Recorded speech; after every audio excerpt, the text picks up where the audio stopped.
Alright, so the date is February 10th, 2026. I'm just making this video to document a little bit of what I've got going on. As kind of, I guess, an outline, I need open heart surgery. I also have chronic myeloid leukemia. The leukemia I have had since 2017. I am in remission. I think we'll kind of talk about that a little bit more in a different video. This one is really about open heart surgery and what's gonna happen, what things may look like, how we got here, that kind of stuff. I'm making these videos in hopes that I can try to help somebody who's going through what I'm going through, or maybe even somebody who wants some more information about some of these things that I've got going on in my life, in hopes that it might help somebody. So first and foremost, I'm a 33-year-old. I got 2 kids, 2 boys, and a wife. I've never done nothing like this. Usually pretty to myself as far as, when stuff like this goes on.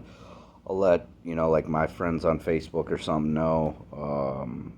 That's, that's pretty much it. I don't usually make videos with the intent of putting them out there regarding any of this stuff. The videos that I usually put out are videos of like my gaming stuff and just funny videos that I've made on like Snapchat and stuff, and I throw that on TikTok. So by no means am I a big content creator or nothing like that. Don't really necessarily care to be. I just want to try to help somebody. So with that being said, couple weeks ago, I guess couple months ago actually, I was sitting down with my primary doctor, and due to some of my past history, which again we'll get into that in other videos and whatnot later on, she wanted me to do some like routine checkups with my heart. Excuse me. So I went ahead and I started with the routine stuff that they wanted. I think it was all like really basic stuff, like EKG, echocardiogram, stuff like that. And then I kind of went through a lot of like the back and forth. One doctor said that there was stuff that they were worried about and wanted to do additional testing. Another doctor would be like, you're fine, whatever. In this period, and even a little bit before, I had been having these random chest pains and whatnot, and I didn't really think too much of it. Again, 33, I've had some questionable life decisions in the past, so, I don't know. I'm also attempting to quit smoking cigarettes, vaping, stuff like that. So, I've always just kind of contributed those feelings or whatever to being a smoker or whatever. Getting short of breath when I'd get upstairs, stuff like that. Getting older, been a smoker for quite some time. So I really assumed, really nothing was going on. And it wasn't like it was like a super sudden change. It was very like slow progressive, so it wasn't like as noticeable right away. um Long story short, they had found out that I have an aortic insufficiency. So basically, to explain that, your aortic valve is in charge of pumping blood out to the rest of your body. um and normally they have these 3 like almost triangular looking leaflets, I'll call them, that work together to open and close. Obviously, when it pumps blood out, your valve is supposed to open, and when it's done pumping blood out, your valve is supposed to close. I have what's called a bicuspid aortic valve. So the bicuspid means that I have two of the little leaflets instead of three. And in a lot of cases with that, it doesn't fully close, so it makes for a little bit of blood to leak back into the heart, causing what's called a murmur, which is really essentially just an abnormal sound that the heart makes. However, the amount of blood that is leaking back into my heart is about 1/3 to 1/4, which is a lot, and that's causing my heart to kind of swell a little bit, balloon out. I believe that's kind of where we're having the most complication and issues.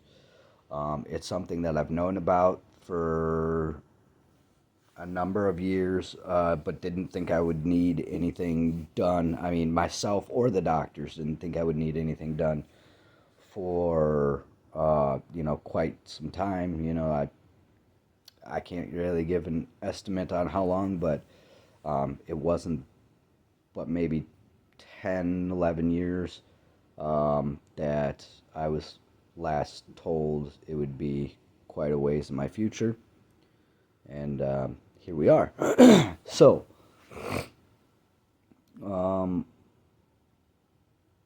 it never really affected me or hindered me growing up. I was in wrestling. I played baseball. I played basketball. Not well, but I played basketball. I had a relatively normal childhood and everything growing up. But I guess back into the diagnostics of everything,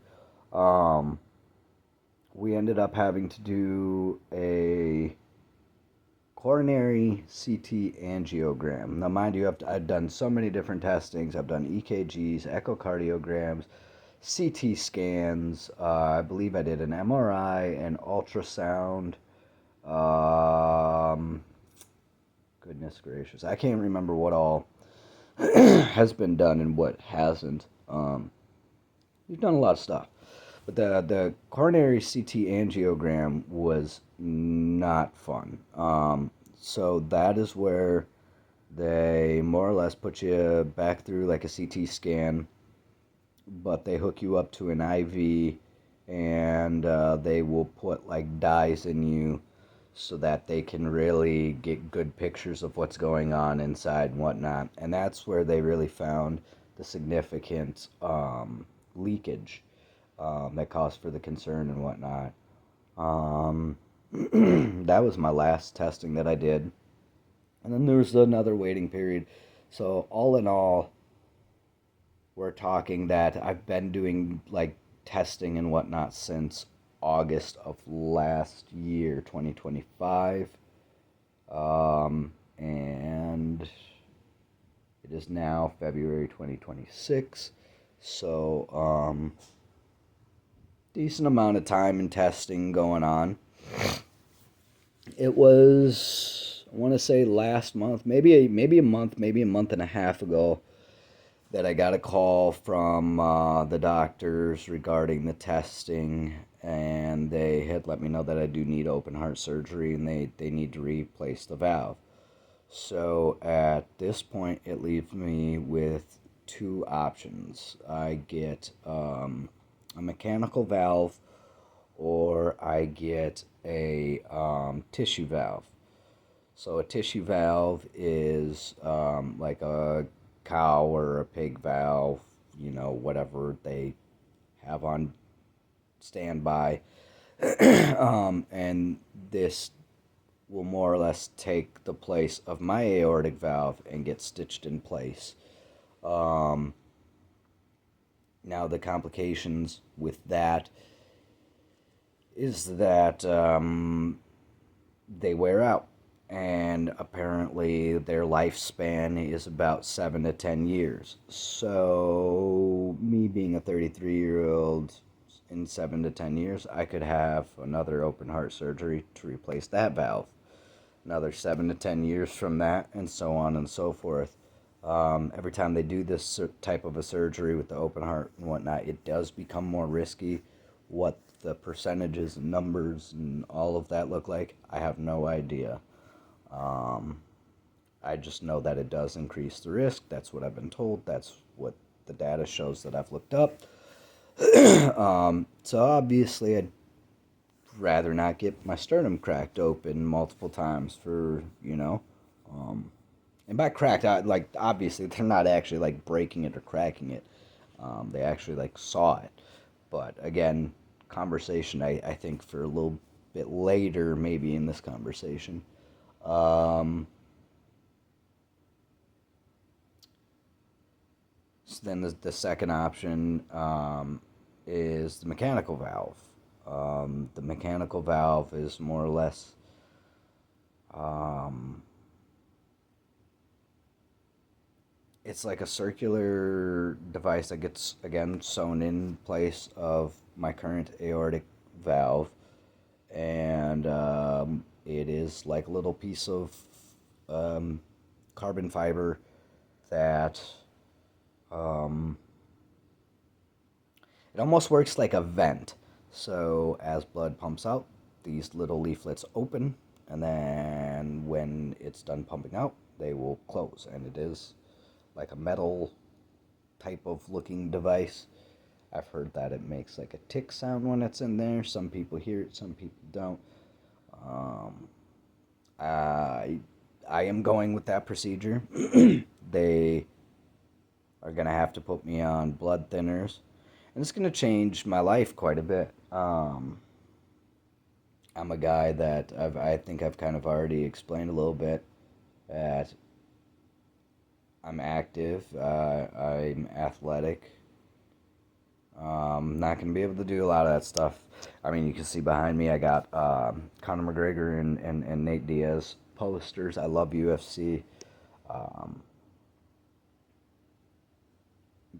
can't train that no more. Can't. Um, definitely can't spar or anything like that. I guess I've always held on to a reservation that I'd be able to step into an amateur fight.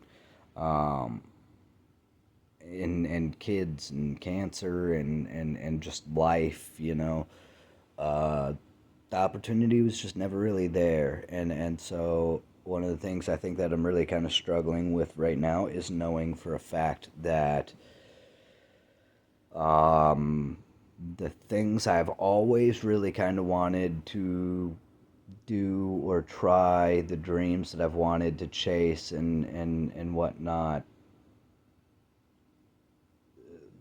they're done. I don't like thinking that my diet will have to change. I know that will probably have to change. I know a lot of things will have to change. Um, things will look different, etc. But that's, I think, the one thing that I'm holding on to the most is just like, um, I know I'll have like some type of like a bracelet or a necklace or something along those lines that I'm supposed to carry with me to let everybody know of my condition in case if anything happens or if I need to get dealt with by EMTs, whatever have you. I don't really understand it all. I don't really get it all. I'm just kind of, like I said, I'm going through it. Um, and I feel like, while some people are watching this, they might go, well, like, how do you understand some of this stuff and whatnot?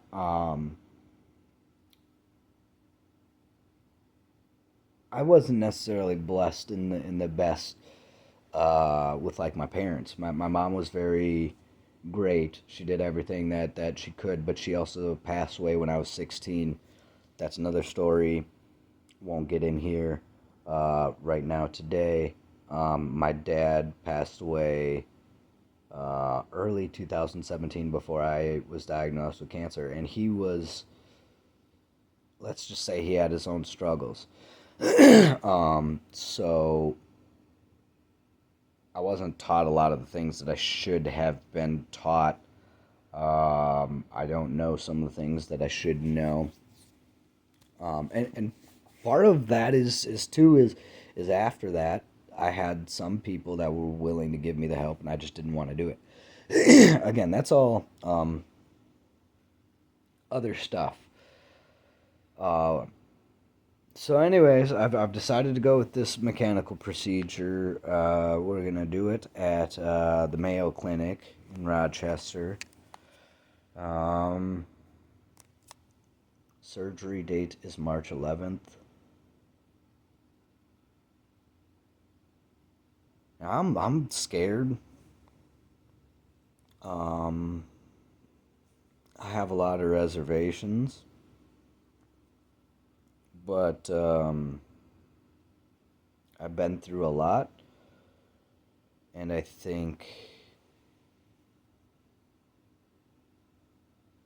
um, I think that I have a mission on this earth still. I don't know what it is. I don't know what it looks like. I think it does have to do with helping people. I think that me making this video hopefully will help somebody.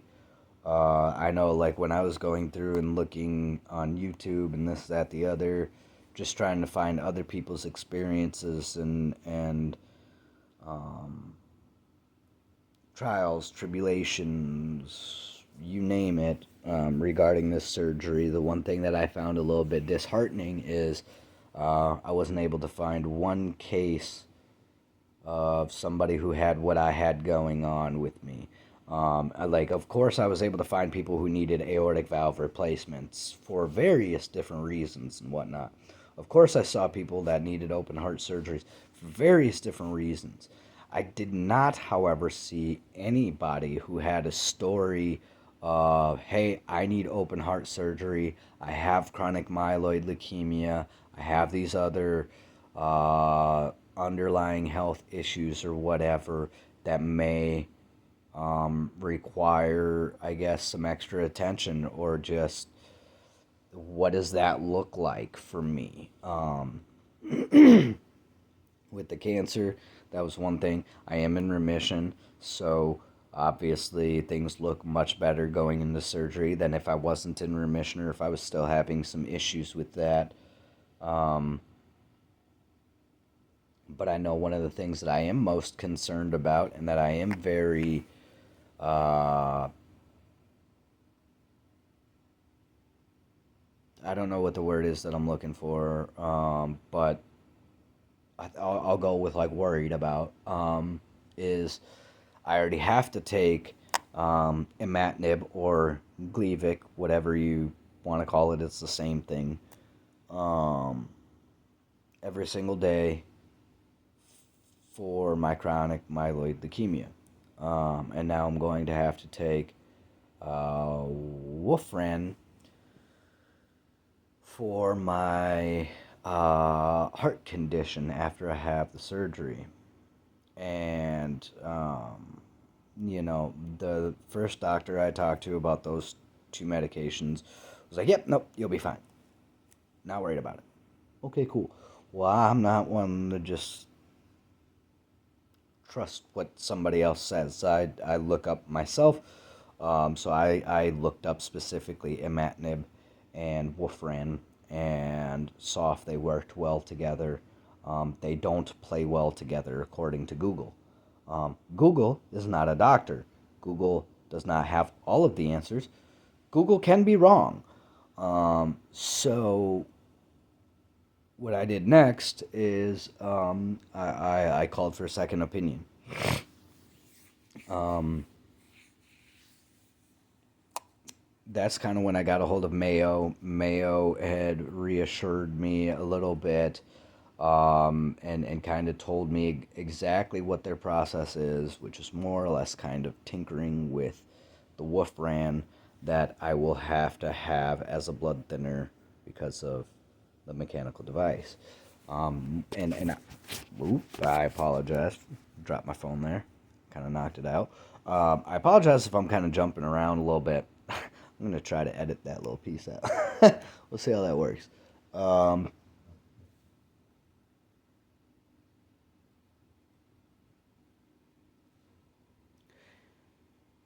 Trying to remember if there's any like last second topic stuff that I want to touch on. Um, Once again, I've never done this, so I apologize. My brain's probably jumping around a lot. It might get a little confusing. Um, I know I was still talking about the medications, so um, like I said, what I looked up was that they don't play well together. The two medications. I got a hold of the Mayo Clinic. They kind of told me what they'll do is they'll kind of tinker with the warfarin, either up the dosage, lower the dosage, whatever, to make sure that my Gleevec or my imatinib plays well with the blood thinner. Um, Beyond that, they also told me, like Mayo Clinic, they are one of the best doctors in the world, or one of the best hospitals in the world. And they have like all of their hematologists and their blood doctors and specialty doctors and everything all there on standby. um, and then what I did was I went to my oncologist. I told my oncologist what was going on, my fears and concerns. They did a little bit of their own research and kind of came back to me, and we were like, well, look, they have all of the same doctors that we have here. They will be able to monitor your blood and what's going on with you very closely. My oncology doctors seem to be pretty optimistic, and feeling like everything will go smoothly with the surgery. So, yeah. And then, so I mean, I've already done all of this testing, so I guess that brings me kind of into where I'm at now as far as I was originally scheduled to have my surgery at Abbott Northwestern in Minneapolis, and I've chosen to not do that for a couple different reasons. Right now, obviously, there's a lot going on in Minneapolis, and I just personally don't, not knowing what's going to happen out there, what things are going to look like. I don't want to put me and my family in a situation where we're having to travel in and out of there. Um, and then also, I just didn't really feel like my questions were being answered the way I guess that I like. Which, saying that out loud, kind of sounds a little selfish or whatever, but look, this is open heart surgery. Um, I should feel comfortable, confident with the questions that I'm asking, the answers that I'm getting. And my major thing that I wanted for a little bit of peace and comfort was for my surgery team or my surgeons to be on the same page as my oncology team. So I had made a request that they speak together, which obviously my oncology team is like, yeah. Um,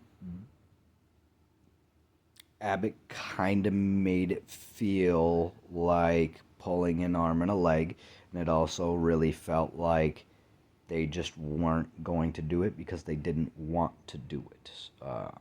And for me and my comfortability, I wanted some assurance. So when I hit up Mayo and I was like, hey, this is an issue I'm having, comfortability wise, I'd like some of these questions answered. And I think that it would be best answered if there was some type of discussion between what you want to do and what my oncology team is already doing. They were like, absolutely, I agree. So, talking with Mayo, they went ahead. I signed ROIs for both sides of who I needed to so they could be in communication. Um, Things just felt much better there. Now, downside is I'm actually a lot closer to Abbott than I am Mayo in Rochester, so it's gonna be quite a drive after surgery. Not looking forward to that. Um, Whatever.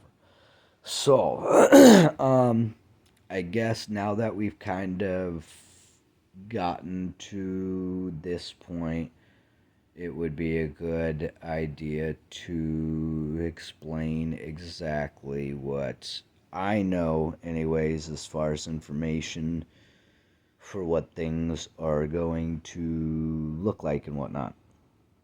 So, because I switched hospitals and I'm at Mayo now, they want to run a lot of, if not all of, the same tests that I've already done.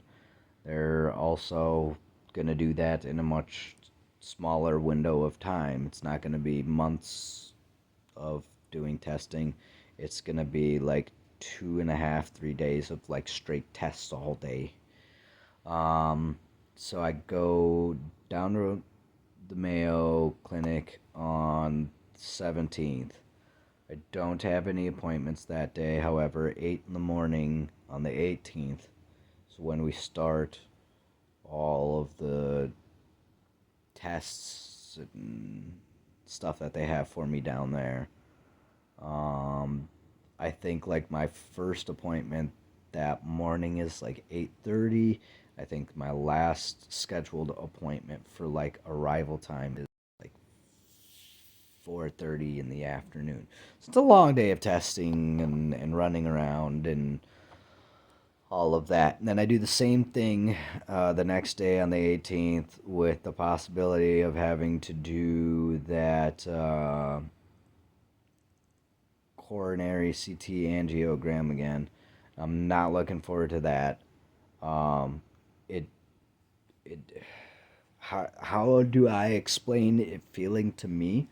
Um, well, first and foremost, you have an IV in you and whatnot. No big deal. But when they put the saline in you, again, no big deal. I mean, it's a little chilly, a little bit weird. When they put the dye in you, you get very hot. Um, I am a former alcoholic, so the first thing that I noticed is the warmth kind of started growing in my chest and radiating out to my body. That's a feeling that I have familiar to getting drunk. And so that in itself caused me a lot of anxiety. I have been free of alcohol for a year and a half. Don't have any desire to go back to that.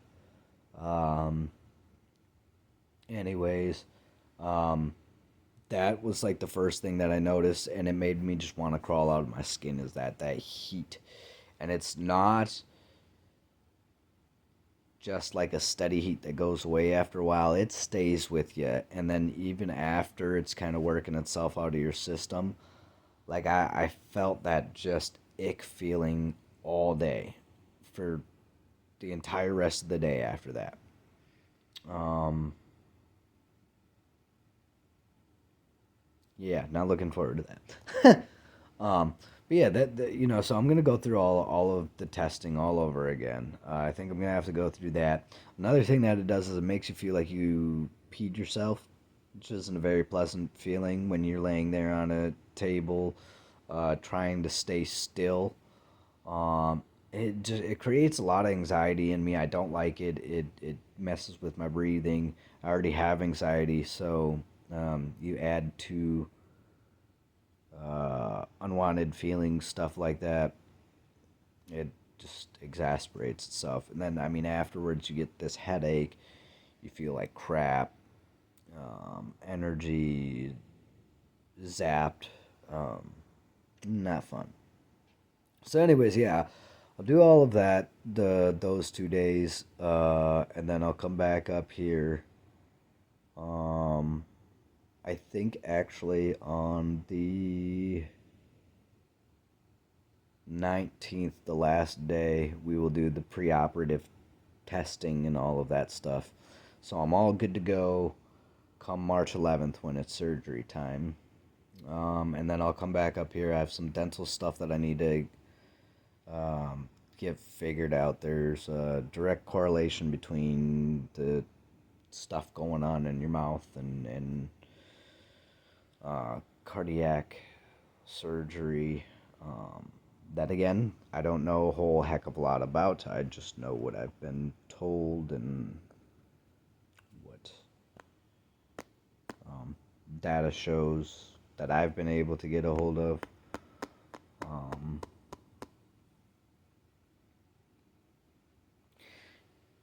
feelings.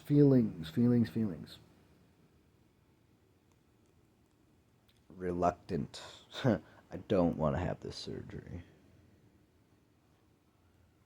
Not even a little bit. I want to live. I know the outcome if I don't get it done is that I've got maybe a year expectancy before any significant strokes or heart attacks or anything like that, the doctor said. Don't judge me, I know I'm smoking. I'm working on quitting. That one's probably not going to happen until I'm actually in the hospital. I've been smoking for a long time. That's a whole nother topic. We're not going to discuss that. I'm probably even going to cut that out.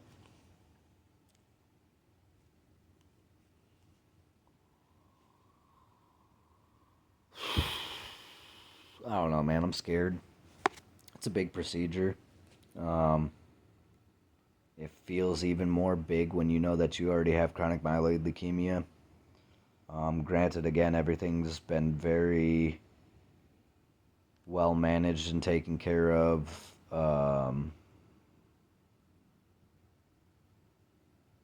With that, I don't know. I feel like right now my brain's kind of struggling to think anymore of any updates or anything I can really give. Um, Suppose next video I will kind of talk more about the cancer stuff, how I got that diagnosis, what that all looked like. I don't know if I'm able to really figure out thumbnails and all that yet. I know I have been able to for YouTube. Not really sure TikTok or any of that.